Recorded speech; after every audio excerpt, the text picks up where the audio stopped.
Basta na lang ba ganun? Sasabihin nyo, I violated security regulations? Ano yun? Wala naman akong 2 baril. Nung sinabi sa akin na hindi ako pwede pumasok, nag-antay ako. Alam mo, binibigyan ko pa ng pasensya yan si Taas ba yan? Kanina eh. Ngayon hindi na. Nagsinungaling pa siya. Na I refused daw to leave last night when I did not even know na pinapaalis ako. Ang sinabi lang sa akin, papatayin ang kuryente. Which I said, okay lang. Kasi may flashlight naman ako. Hindi ko naman kailangan ng kuryente. Tapos kanina sa media, pinapalabas nila na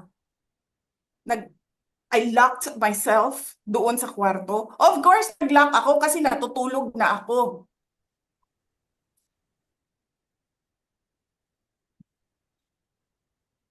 Tapos, what? Bawal ako magstay sa opisina ni Congressman Pulong Duterte. Bakit? Is not that government property? I was allowed by the lawful occupant and possessor of that office to stay there, to assist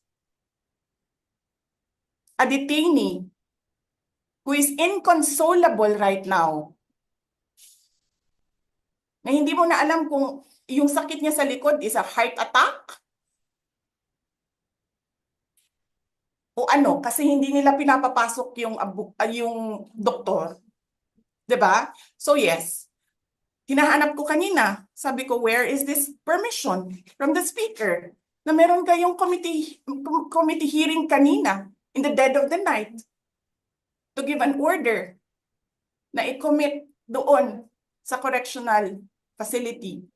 And where is the rule that says kapag may violation sa detention facility ay ililipat sa correctional facility? Ano yun? You make rules as you go along? Ano yun? Di ba dapat sa demokrasya, there's a rule of law? And then they make rules as they go along? Kung ano lang, whatever pleases the speaker, get her out of the House of Representatives kasi hindi siya dapat nandiyan. Bakit? Pagmamayari niyo ba itong compound na ito? And then sasabihin pa nila sa akin na there is a threat to my life inside the batasang pambansa? Why is there a threat to my life? This is the most secured facility because nandito lahat ng mga spoiled brat sa ating bansa.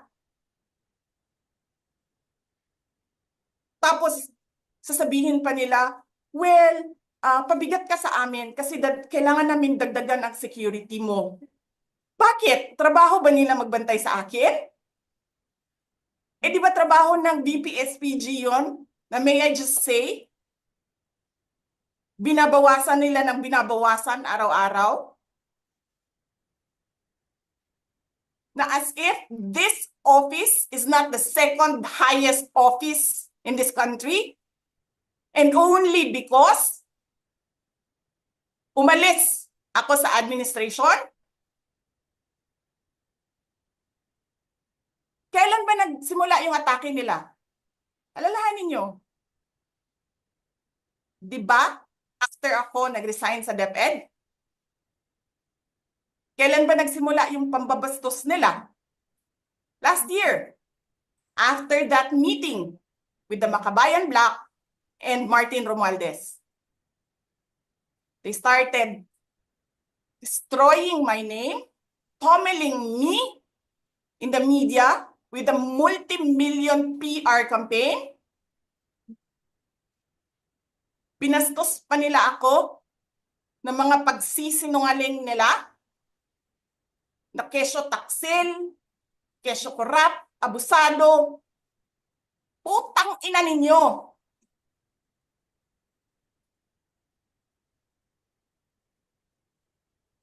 Sino ang korap? Yung mga congressman na yan na nag-hearing, anong sinasabi nila? Pagkatapos, pag na-off na ang mic, pag wala ng media, pasensya na kayo ha. Kailangan kasi namin ng pera. Mag-eleksyon na kasi.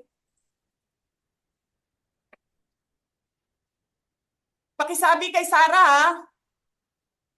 Hindi ko naman gusto tong ginagawa ko eh. Eh putang ina, hindi mo pala gusto ginagawa mo eh. Bakit mo sinisira pangalan ko? Joel Chua.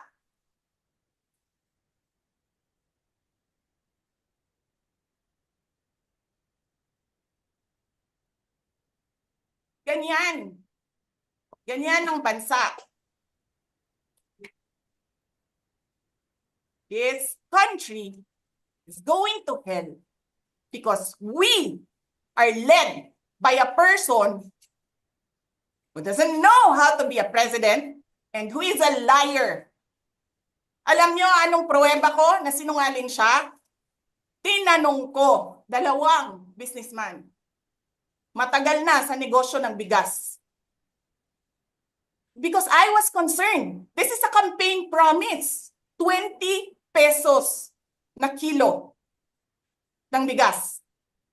And so, I really sat down and talked to a businessman. Sabi ko, sabihin mo sa akin, kung magagawa ba yung 20 pesos? Sabi niya, hindi. Napaka-imposibleng gawin yan. Because more than 20 pesos ang cost. Paano ka magbenta ng palugi?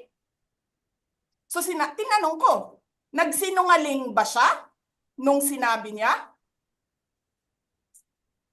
And then he said outright, yes.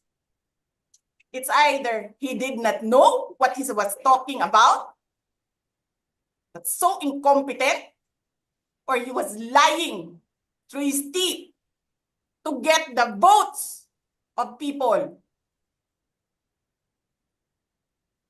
Putang ina ninyong lahat. Martin Romualdez, Lisa Marcos, Bongbong Marcos.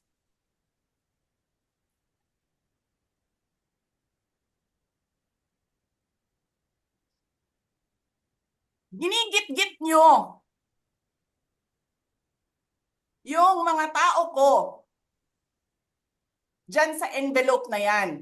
Lisa Marcos, naalala mo, nagpadala ka sa akin ng video? Sinabihan mo ako saan kukunin ang pera. Pinakita mo ang muka ng tao doon sa video message mo. Hi, Nikki. This is she's been working with us for the longest time. We trust her. You sent me written instructions about money. Millions a month. Anong nakalagay doon sa envelope? DepEd. Anong ginawa ko? Binigay ko sa DepEd. Putak na mukha.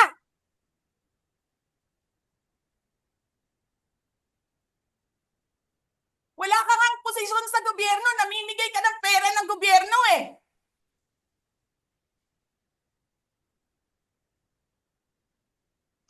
Sisirain mo yung tangal ng mga kasama ko sa Office of the Vice President.